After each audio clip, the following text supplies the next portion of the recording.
The weight of the gavel. The heavy wooden doors of courtroom 4C groaned open, spilling the sounds of muted conversations into the hall. Judge Helena Whittaker entered with the kind of presence that did not require fanfare to be noticed. Her stark black robes swept across the marble floor, her posture military straight, her chin lifted just enough to show that confidence and authority had long been second nature to her.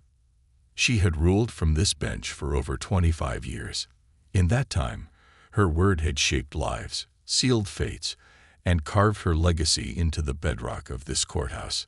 A fierce proponent of law and order, Helena Whittaker believed deeply in consequences, firm, swift, and uncompromising. Her courtroom was not a place for second chances. "All rise," the bailiff announced, his voice echoing sharply against the high ceilings. The room stood, creaking wooden benches groaning under the weight of bodies rising. Among them sat Jamal Carter, a 17-year-old senior with a flawless transcript, a near-perfect SAT score, and a letter of early acceptance to Princeton University. His hands, slender and slightly shaking, were folded in his lap. The cuffs of his navy blazer, one he usually reserved for student council speeches, trembled as his fingers twisted into the fabric. His mother, Denise Carter, sat beside him, gripping his hand with the desperate strength of a mother trying to anchor her child in a storm. Judge Whittaker took her seat, the leather cushion sighing under her weight. She glanced at the file in front of her, barely reading it.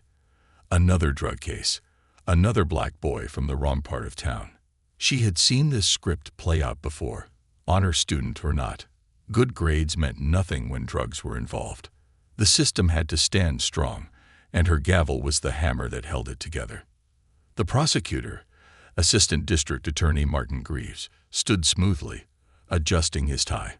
His voice was polished, his tone confident. "Your Honor, the state will prove, beyond any reasonable doubt, that the defendant, Jamal Carter, was found in possession of illegal substances during a routine traffic stop. The vehicle in question, a black Honda Accord, contained over 50 individually bagged portions of narcotics concealed beneath the passenger seat." Jamal's hands clenched tighter. His breath hitched. He had explained again and again. He'd caught a ride from a classmate, a boy whose cousin needed to make a quick stop. They hadn't even been on the road for 10 minutes before flashing lights filled the rearview mirror. His public defender, Laura Kim, shuffled through a thin, worn file. Her hair was frizzy from stress, her glasses sliding down her nose. She wasn't Jamal's first lawyer. His first court-appointed attorney had reassigned his case after just 1 week. Laura, fresh out of law school, was drowning in her caseload, and Jamal's case was one more wave in the storm. "Your Honor, my client maintains that he had no knowledge of the drugs in the vehicle. He has no prior record, is an honor student, and is deeply involved in his school and community," Laura said, her voice quivering slightly under the weight of the moment. Judge Whittaker's eyes remained impassive.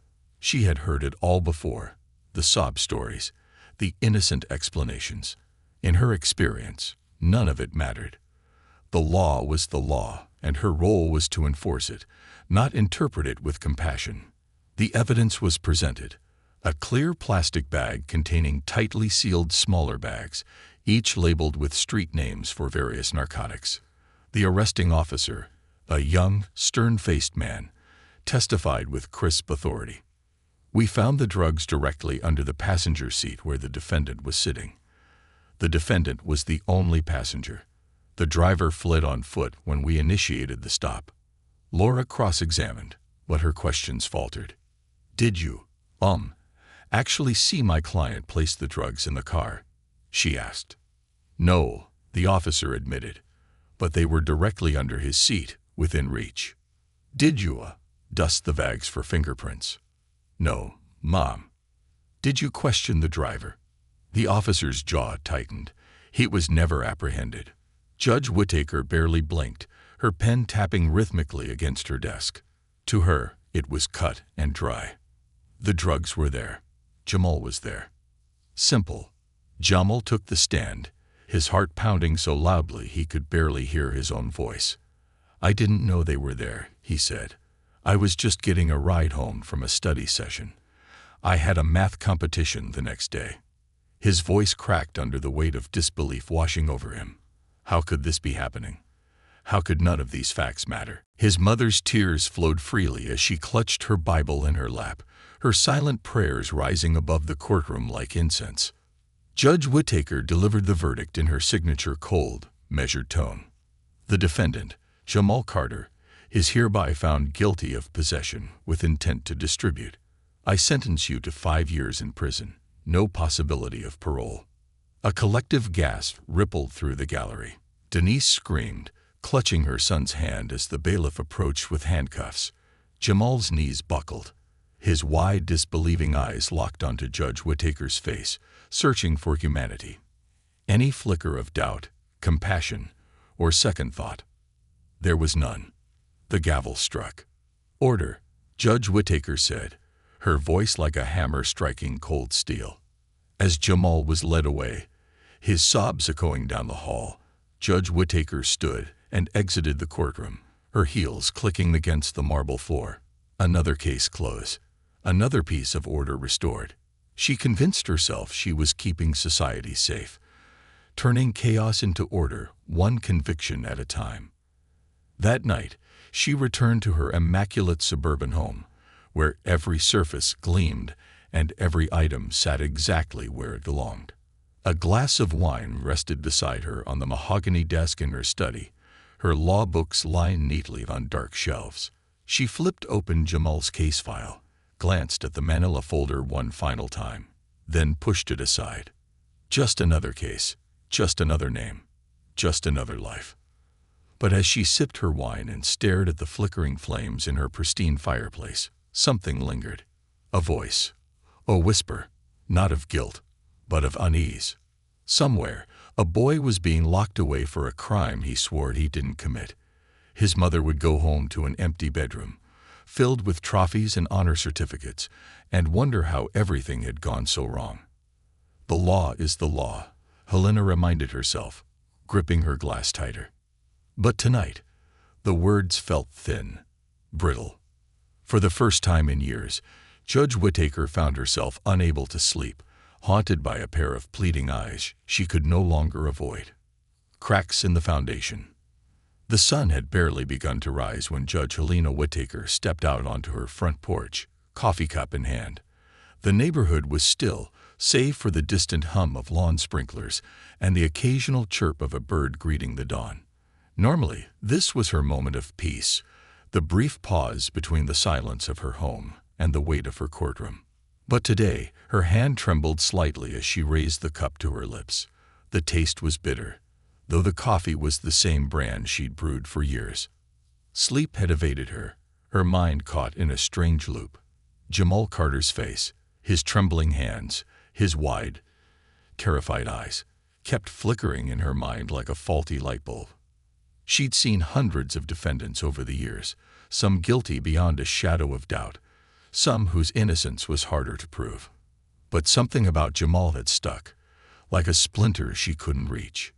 Inside her pristine home, everything was as it should be.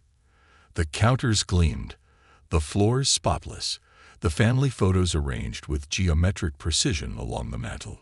Her late husband, Charles, stared back at her from a framed photo in his favorite armchair, his smile reassuring, his eyes trusting in the order she maintained. Helena sank into that same armchair, her silk robe settling around her like judicial robes once did. Her phone buzzed softly against the side table. She let it ring twice before picking it up. Mom. Her daughter, Angela, sounded tired. "I'm at the station. It's Ben." Helena sat straighter. "What do you mean? What happened?" "He got pulled over last night. There were drugs in the car." The cup slipped from Helena's hand, hitting the hardwood floor with a dull thud, dark coffee bleeding outward in a slow widening pool. "Drugs?" she repeated, her mind struggling to comprehend. "That can't be right."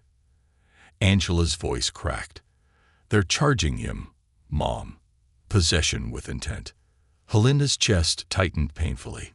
Ben, her grandson, her golden boy. The same boy who spent summers on her porch, drawing pictures in chalk on her driveway, whose high school essays she had framed, proud of his eloquence. The idea of him in handcuffs, sitting in a cold cell, was unthinkable. "I'm coming," Helena said, her voice steadier than she felt. "I'll fix this." But as she stood, her robe falling open, exposing her trembling hands, the whisper returned, the whisper from the night before, the one that sounded suspiciously like doubt. "The law is the law. But whose law?" The precinct smelled like disinfectant and stale coffee.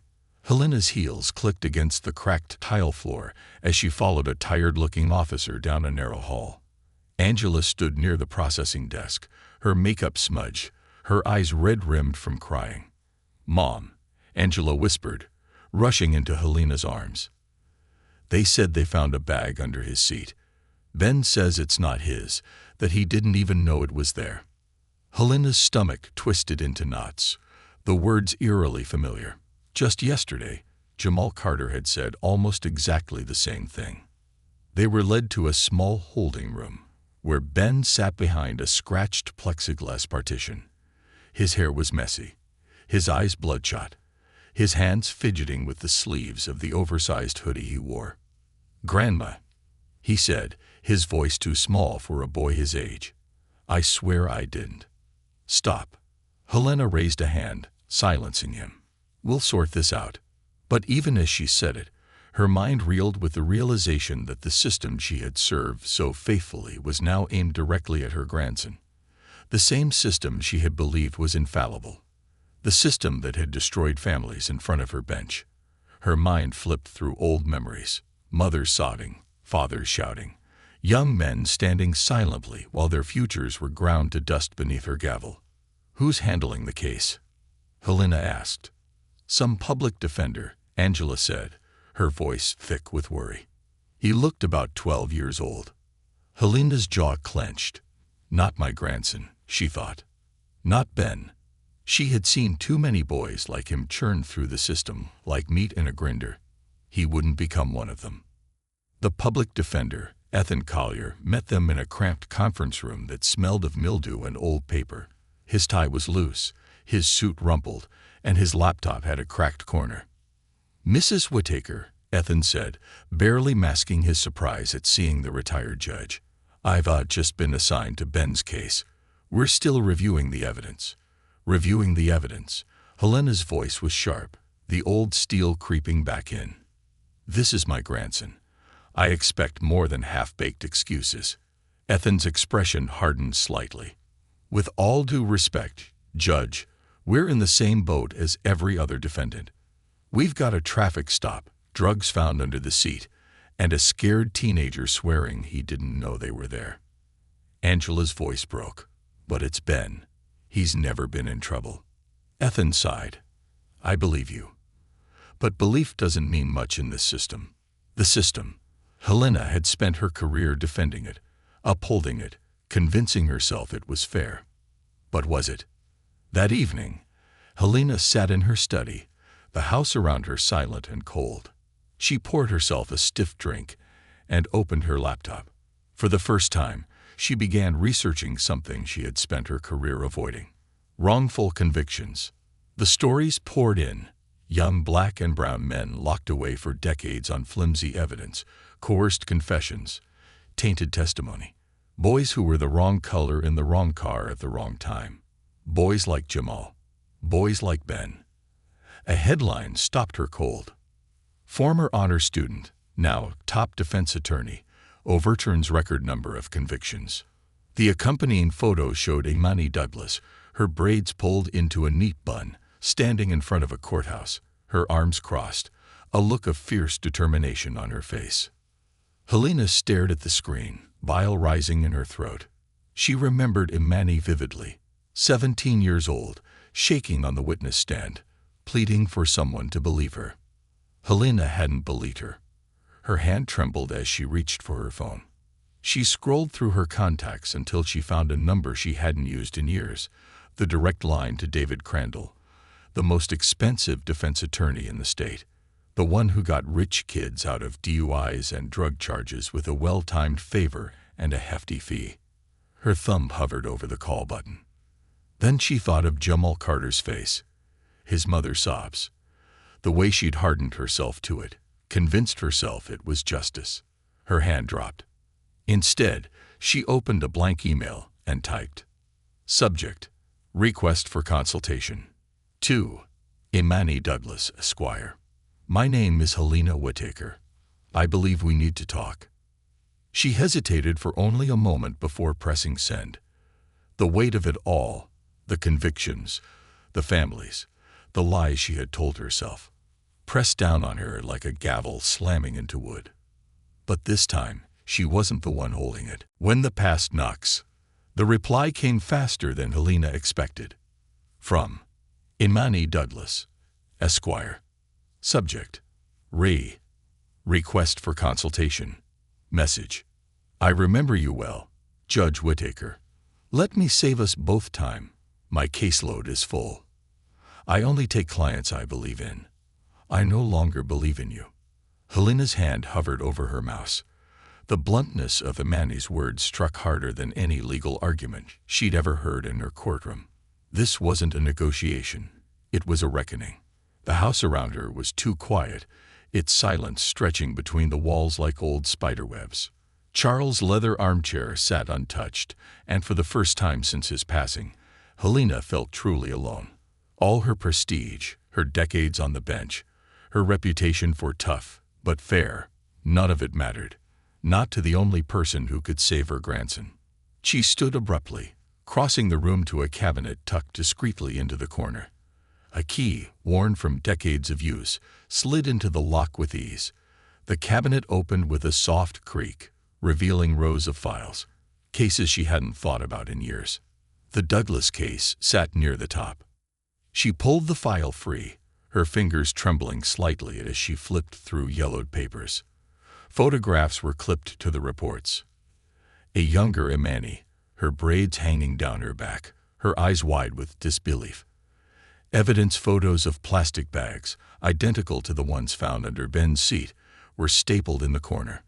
Helena's own handwriting filled the margins. No remorse shown, likely repeat offender, sentenced to deter others. There was no mention of the debate trophies, the honor roll certificates, or the Harvard acceptance letter that had been in Imani's backpack the day of her arrest.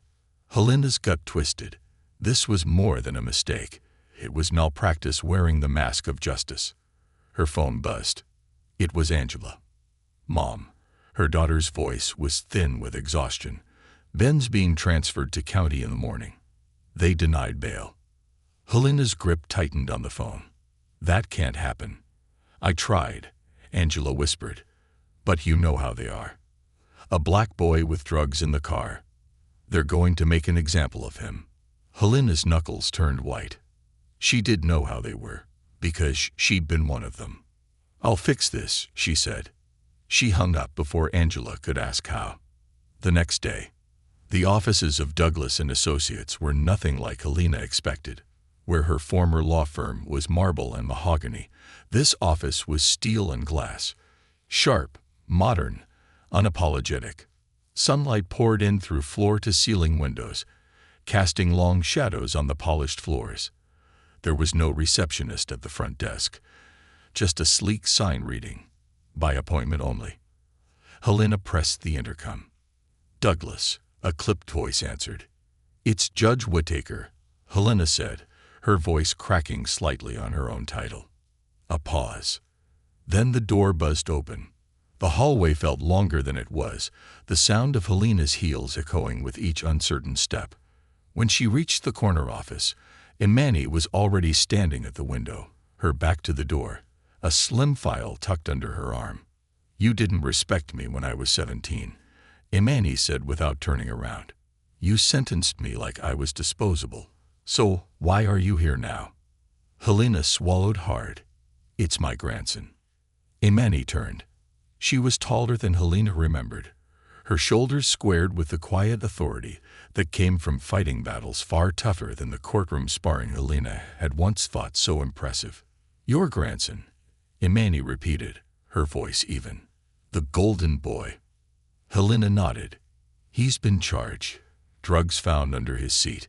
Same charges. Same script." Imani leaned back against her desk, arms crossed. "The same script you never questioned when it was me." The words hung heavy between them. Helena took a hesitant step forward, setting the old case file on Imani's desk. "I was wrong. About you. About so many things." Imani's expression didn't soften. "That's not enough." "I know." Helena's voice shook. "But I'm not here asking for forgiveness. I'm asking for help." Imani let the silence stretch, the weight of Helena's plea sinking into the polished wood between them. Finally, she picked up the old case file, flipping through it without expression. "I read my own file more times than I can count," Imani said softly. "Every biased note, every assumption you made about me. I memorized them in solitary when I couldn't sleep." Helena closed her eyes, the shame like a stone lodged in her throat. "Your grandson," Imani continued, "he'll survive county for a while. But you know what happens to smart kids in lockup, don't you?" Helena did. She'd seen it. Bright boys turned cold, girls hardened to survive. The system didn't care about potential. "I'll take the case," Imani said, snapping the folder shut. "But not for you." Helena's breath caught. "Thank you." Imani's dark eyes narrowed. "Don't thank me. You should pray your grandson's case is cleaner than mine was. Otherwise, not even I can save him." 2 days later, Helena sat beside Angela in the back of the packed courtroom. She had walked into courtrooms 1,000 times, but never as the grandmother of a defendant. The whispers followed her like a bad smell. "That's Judge Whittaker. Her grandson. No way. She's the reason half this town's kids are locked up." The bailiff called the room to order. Ben was led in, his orange jumpsuit too large, his wrists shackled. His eyes flicked to Helena, then away. Imani swept into the room like a force of nature. Tailored navy suit, legal pads tucked under her arm, confidence radiating from her like heat off asphalt. When she reached the defense table, she didn't greet Helena, didn't look her way. Imani was here for Ben, not his family. The prosecutor was Martin Greaves, the same man who had prosecuted Imani's case all those years ago. His hair was grayer, but his tactics hadn't changed. He laid out the state's case like a man reading from a weathered script. Routine traffic stop. Drugs found under the passenger seat. Defendant denied knowledge. Helena's stomach churned. Then Imani stood. "Your Honor," she said smoothly, "we request a full forensic audit of the evidence chain, including body cam footage, officer reports, and any history of disciplinary action against the arresting officers." Greaves' face tightened. "That's unnecessary. The drugs were found under the defendant's seat." "Routine," Imani said, her smile razor-sharp. "But so was the last case you tried like this, and the one before that." Greaves shifted uncomfortably. "The state insists the evidence is clear," he said, voice less confident. "Good," Imani said, her tone bright. "Then you won't mind if we verify it." The judge granted the request, and the hearing ended with a new court date set. Helena stood, her knees unsteady. Imani didn't wait. She strode past Helena and Angela without a glance, her focus already on her phone, arranging for private investigators and expert witnesses. Helena watched her go, a mixture of awe, guilt, and strange pride swelling in her chest. The girl she'd underestimated had become the woman who might save her family. And for the first time in her life, Judge Helena Whittaker had no power at all. Shadows and spotlights. The waiting room outside the courthouse conference chambers was far too familiar. The same unforgiving chairs, the muted hum of fluorescent lights, the faint scent of lemon disinfectant, barely masking the underlying must of paper and sweat. Judge Helena Whittaker had spent decades walking through these halls, her heels sharp against polished marble, her gavel a weapon of order. But now she sat, just another worried grandmother, wringing her hands while her daughter stared blankly at the clock on the wall. Helena's reputation, her power, her legacy. None of it could shield her from the cold machinery of the justice system she had spent her life defending. Across from her sat Imani Douglas, back perfectly straight, legs crossed, her navy pencil skirt pressed smooth against her knee. A tablet rested on her lap, stylus flicking with crisp efficiency. Helena wanted to speak, to apologize, to explain, to plead. But Imani's posture made it clear no words would be welcome. The conference room door opened. "Miss Douglas, the prosecutor's ready," said a court clerk, voice neutral. Helena noticed the slight glance the clerk gave her, the flicker of recognition followed by the inevitable spark of judgment. Imani rose smoothly, gathering her tablet and legal pad. Without acknowledging Helena, she strode into the room, leaving the judge behind like a ghost from a past she'd already conquered. Helena remained outside, perched on the edge of her seat, her nails digging into her palm. Angela stared down at her lap, hands trembling. "Do you think they'll listen to her?" Angela whispered. "Do you think?" "She's the best shot we have," Helena admitted. "Better than any favor I could call in." It stung to say those words aloud, to admit that her old power, once so effortless, had evaporated the moment Ben's name became the headline of his own tragedy. Inside the conference room, the tension was thick enough to taste. Assistant District Attorney Martin Greaves sat across from Imani, his thin lips pressed into a tight, humorless smile. His wire-rimmed glasses glinted under the fluorescent lights. The last time they had faced each other, Imani had been a trembling teenager at the defense table. This time, she was unshakable. "We're prepared to offer a plea," Greaves began, leaning back in his chair. 2 years served, plus probation. "It's reasonable, given the amount found." "Reasonable," Imani repeated, her smile sharp and humorless. "Let's review your definition of reasonable, shall we?" She slid a folder across the table, her manicured finger tapping the top page. "Officer Derek Flint," she began, her voice crisp, "pulled Ben Whitaker over for a broken taillight. A taillight that was working perfectly when the impound video was reviewed." Greaves' eyes narrowed slightly. "Officer Flint has conducted 12 similar stops in the past 6 months," Imani continued. "In every case, the driver was black or Latino. In 8 of those cases, narcotics were found under the passenger seat." Greaves shifted in his chair, his confidence cracking slightly. "Your point?" "My point," Imani said, her tone soft but lethal, "is that the drugs Officer Flint finds so conveniently never show up in the official evidence log until hours later. There are inconsistencies in chain of custody, timestamps, and inventory reports." Greaves' hand twitched toward the folder, but Imani's grip was firm. "Your office has rubber-stamped each of these cases," she continued. "And coincidentally, Officer Flint has received 4 commendations for initiative in drug enforcement, all based on convictions that look suspiciously identical." She leaned back in her chair, her gaze pinning Greaves to the spot. "You don't have a case, Martin. You have a pattern. And if you don't drop the charges, I'll rip that pattern wide open." Greaves' jaw worked, but he said nothing. "I'll give you until end of day," Imani said, her smile icy.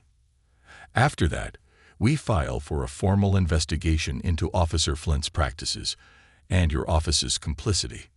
Greaves' fingers drummed a frantic rhythm on the table. He stood abruptly, gathering his papers without meeting her eyes. "This isn't personal, Miss Douglas." "It never is," Imani replied, "until it happens to someone you care about." Greaves walked out, and Imani gathered her papers with the same meticulous care she brought to every task. She felt the weight of Helena Whitaker's gaze before she even opened the door. Helena stood, hands twisting the strap of her purse. "What did they say?" Imani's expression gave nothing away. "I made our position clear." Angela stood too, her voice trembling. "But will they drop the charges?" "We'll see." Imani walked past them without another word, her heels clicking steadily down the hall. Helena hesitated, then followed, her steps slower, heavier. When they reached the elevator, Helena couldn't hold it in anymore. "Why are you doing this?" she asked softly. Imani didn't turn. "For Ben. Not for me." A bitter smile tugged at the corner of Imani's mouth. "You don't matter." The elevator doors slid open, and Imani stepped inside, her back still to Helena. "You didn't matter when I was 17. Why would you matter now?" The doors closed, leaving Helena standing alone, the weight of her past settling over her like a suffocating fog. That night, Helena sat in her living room, the TV muted, a glass of bourbon trembling in her hand, the framed photograph of herself with Governor Mallory, taken the year she was honored for her tough-on-crime rulings, stared back at her. For the first time, she saw herself not as a symbol of justice, but as a brick in the wall of a broken system. The house was too quiet. No footsteps on the stairs. No laughter from Ben's room. Just silence, the kind that weighed more than words. She opened the old files she'd brought home from the courthouse archives. Cases she hadn't thought about in years. Case after case, young black boys and girls staring back at her from grainy mugshots. Most of them had said the same thing. "The drugs weren't mine. I didn't know." She had called them liars. Every last one. Until it was her grandson saying it. Her phone lit up. A text from Angela. "Ben's scared. He asked if you're okay." Helena's breath caught in her throat. Of all people, her grandson, the one wearing an orange jumpsuit, was worried about her. She typed back, "Tell him I'm working on it. I won't stop." She almost added, "I love you." But the words felt too fragile, too small for the storm they were caught in. Instead, she opened her laptop and began typing a formal complaint against Officer Derek Flint. Every ounce of judicial authority she had left would be used, not to protect the system, but to crack it wide open. Because if the law couldn't save her grandson, maybe, just maybe, the truth could. The system on trial. Helena stood on the sidewalk outside her old courthouse, the early morning air sharp against her skin. The building hadn't changed. The same cold, unyielding stone facade, the same windows glaring down like the eyes of an indifferent god. But for the first time in her life, Helena felt like an outsider here. Her fingers curled around the leather strap of her purse, knuckles pale. For decades, she had walked into this courthouse with the unshakable belief that justice was a machine. Efficient, impartial, fair. Now she saw the gears for what they were, corroded, bent, and greased with prejudice. Angela paced beside her, phone clutched tight in her hand. "You're sure about this?" she asked, her voice hoarse from a sleepless night. "You're sure filing this complaint won't make things worse for Ben?" "It's the only way to make things better," Helena said. "The truth is the only weapon we have." Angela's expression was hard to read. Equal parts fear, resentment, and fragile hope. For so much of her life, her mother had been the symbol of unshakable authority. Now she was just another desperate parent clinging to hope in a system designed to break her. The courthouse doors swung open, and Imani Douglas emerged, her stride purposeful, her face unreadable beneath her flawless makeup. She didn't acknowledge Helena at first, brushing past as though the former judge was nothing more than a shadow. But Helena followed her, step for step. "Did you hear from Greaves?" Helena asked, her voice softer than she intended. Imani didn't stop walking. "He's stalling." Helena's stomach tightened. "He knows they have nothing." "They always have something," Imani said, pausing at the edge of the courthouse steps. "If the evidence is weak, they'll use precedent. If the precedent doesn't fit, they'll use perception. If the perception doesn't stick, they'll use fear." She turned, her gaze drilling into Helena's. "You taught them that." Helena's throat tightened. "And now I'm trying to fix it." Imani's smile was razor thin. "Then let's see how much you're willing to break." Inside the war room. Imani's office conference room had been transformed into a battlefield command center. Case files covered every inch of the long table, each one bearing the name of a black or brown defendant processed by Officer Derek Flint over the past decade. Yellow post-it notes marked troubling inconsistencies, missing timestamps, redacted arrest reports, toxicology reports requested weeks after arrests. At the head of the table, Imani stood, arms crossed, watching as her team, a diverse group of paralegals, investigators, and junior attorneys, worked in silence. Helena stood at the back of the room, feeling the weight of every single folder. Each one was a life, a future shaped, sometimes destroyed, by processes she had upheld without question. "Flint's pattern isn't sloppy," said Jonas Ramirez, Imani's lead investigator. He tapped one folder with his pen. "It's intentional. He doesn't just stop random cars. He tracks patterns. Kids with good cars in the wrong neighborhoods. College decals on back windows. You can see it here." He held up a grainy still from Flint's body cam, showing the Princeton sticker on Ben's rear window. "He's hunting a very specific kind of target," Jonas said grimly. "Smart black kids. The ones with a future." Helena's breath caught in her throat. "Why?" she asked, her voice cracking. "Why target them?" Imani didn't look up from the files. "Because smart black kids are the biggest threat to people like him. They're the ones who know how to fight back." Helena's legs felt unsteady. She sank into a chair, her head spinning with the weight of what she was hearing. "How do we prove it?" Angela asked, her voice trembling from the doorway. Imani met her gaze. "We pull everything apart, from the arrest report to the evidence log. We prove Flint's pattern, case by case, and we make it clear that if Ben's case goes to trial, it won't just be about him." Angela swallowed hard. "It'll be about all of them." "Exactly," Imani said, confronting the machine. The next day, Officer Derek Flint stood at the witness table, his jaw tight, hands clasped in front of him. His uniform was crisp, his hair freshly cut, but his eyes flickered with nervous energy. Imani circled him slowly, her heels tapping in even rhythm against the courtroom floor. "Officer Flint," she began, "you've conducted over 500 traffic stops in the past 3 years. Correct?" "Correct."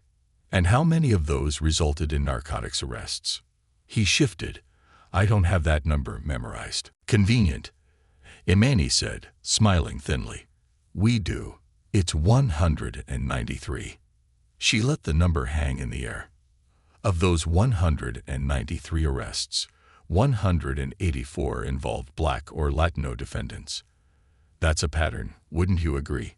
Flint's face reddened. "I don't target anyone." "No." Imani stepped to the evidence screen. "Let's review. Exhibit 14. Body cam footage from the traffic stop involving Ben Whitaker." The screen flickered to life, showing the moment Flint approached Ben's car. The taillight shone perfectly. "You claimed you pulled him over for a broken taillight," Imani said. "Would you like to explain why that taillight is functioning?" Flint's jaw clenched.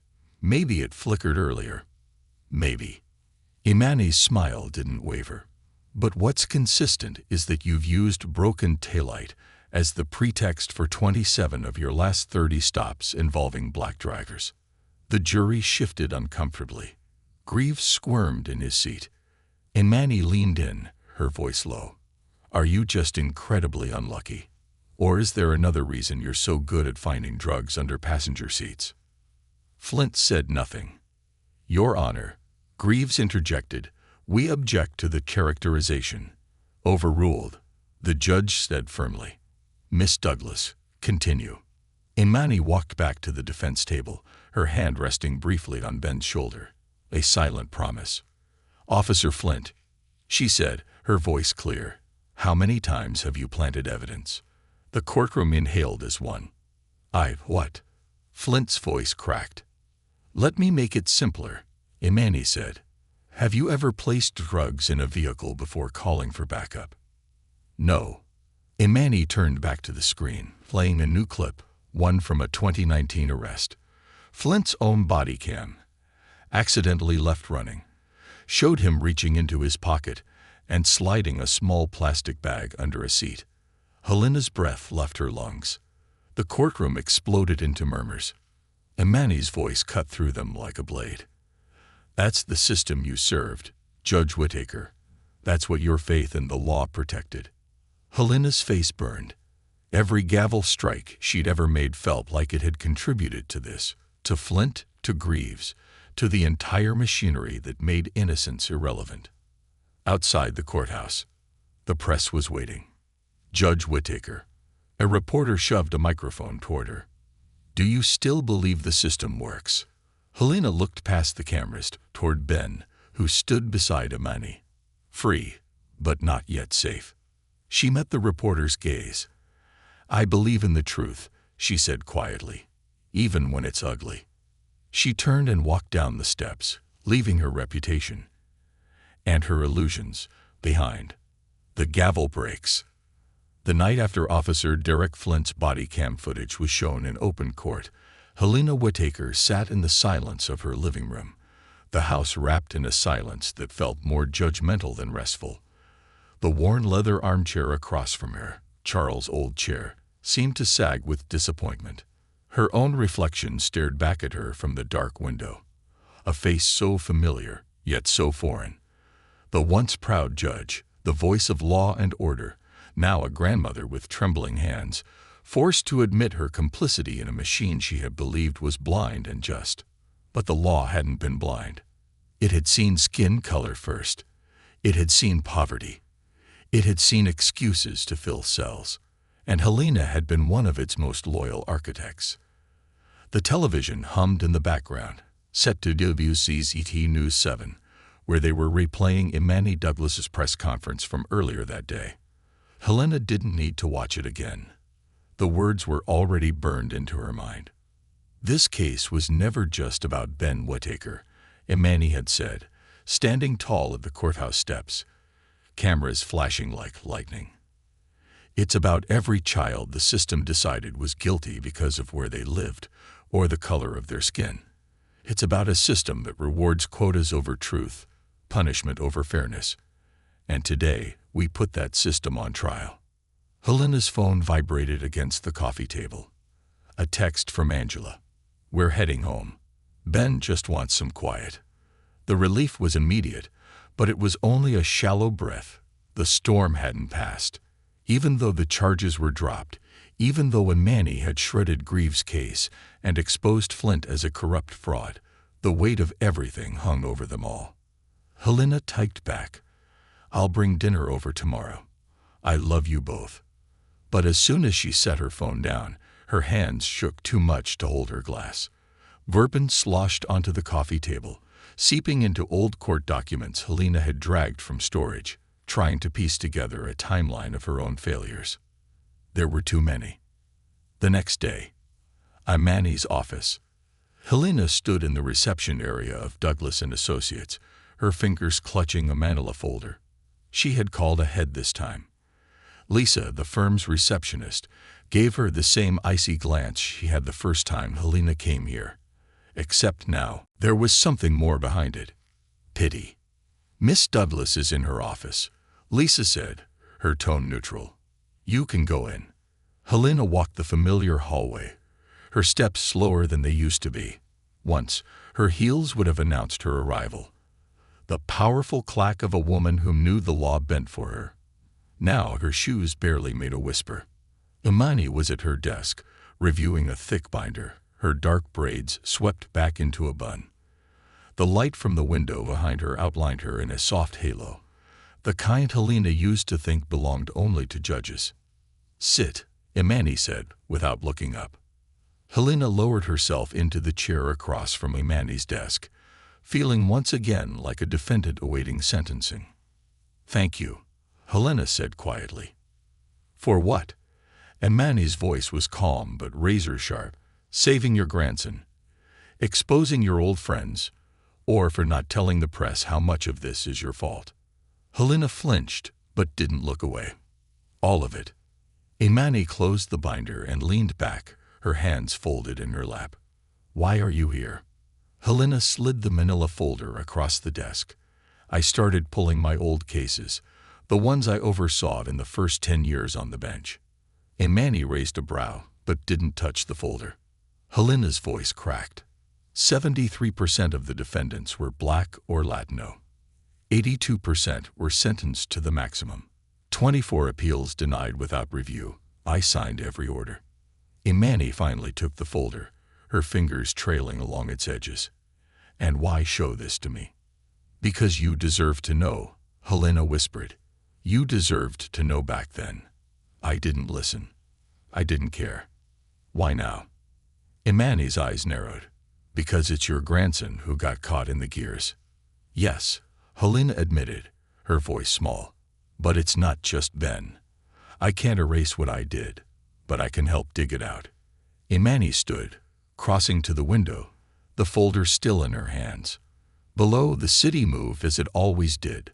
People hurrying between offices, students lugging backpacks too heavy for their small frames, police cars prowling familiar corners. This file is just the beginning, Imani said, her voice quieter now.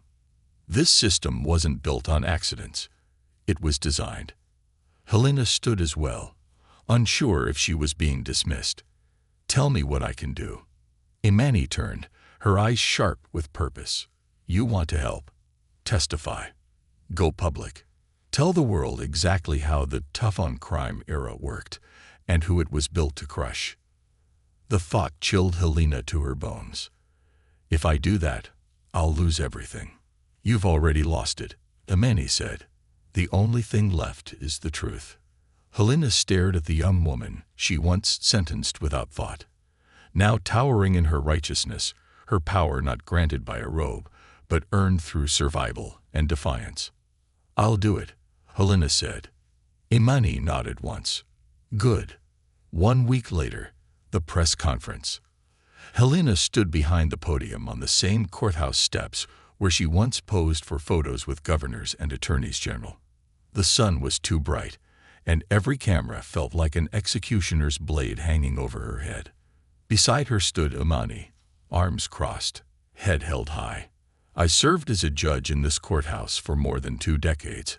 Helena began, her voice trembling. I believe I was fair. I believe I was protecting my community.